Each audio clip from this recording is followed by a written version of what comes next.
بسم اللہ الرحمن الرحیم۔ مسجد نبوی کی تاریخ۔ فتح خیبر کے بعد حضور صلی اللہ علیہ وسلم نے مسجد کی لمبائی میں 45 فٹ اور چوڑائی میں 60 فٹ کا اضافہ کروایا تو مسجد شریف 150 ضرب 150 فٹ کی مربع عمارت بنائی گئی۔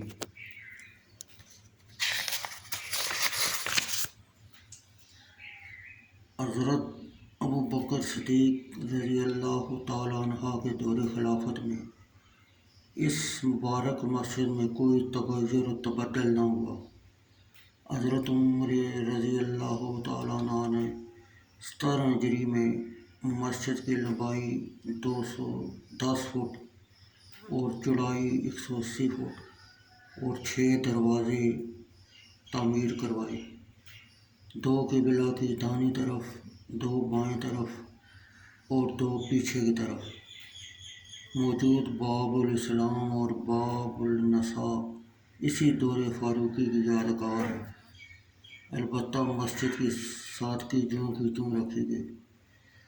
حضرت عثمان رضی اللہ تعالیٰ عنہ 23 ہجری میں خلیفہ ہوئے، تب انہوں نے دیواروں اور ستونوں کو پتھر سے تیار کروا کے نقش و نگار کروایا، قبلہ کی جانب موجود دیوار تک بڑھایا اور اس دیوار میں ایک محراب بھی تعمیر فرمائی،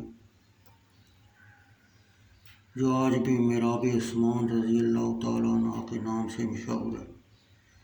یہ تعمیر 29 ہجری میں شروع ہوئی اور 30 ہجری میں اختتام کو پہنچی۔ اس کے بعد بنو امیہ کے دور خلافت میں حضرت عمر بن عبدالعزیز رضی اللہ تعالیٰ عنہ نے 88 ہجری میں ولید بن ملک کے دور میں مسجد کی وسعت اور خوشنمائی میں اضافہ ہوا۔ انہوں نے مسجد کی لمبائی 300 فٹ اور چوڑائی 250 فٹ کروا دی، ستون سنگ مرمر کے بنائے گئے، چھت میں بھی سونے کا پانی چلا کر نقاشی کی گئی۔ یہ کام 91 ہجری تک جاری رہا اور بڑے اہتمام سے پایہ تکمیل پہنچا۔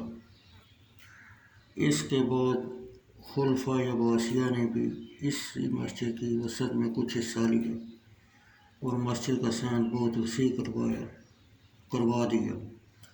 اس کے بعد تقریباً 700 سال تک مسجد اسی حالت میں قائم رہی۔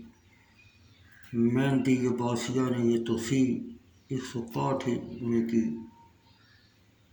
678 ہجری میں کلون سالی نے تانبے کے جالیوں کے ساتھ کعبہ خضرا بنوایا، جو خطیر شریفہ کے اوپر مسجد کی چھت سے بلند ہے اور اب تک اسی طرح موجود ہے۔ اس کے بعد سلطان سلیمان رومی نے 10ویں صدی کے وسط میں روضہ متبرکہ میں سنگ مرمر کا فرش لگایا، جو تو حال موجود ہے اور کچھ اضافہ بھی کیا۔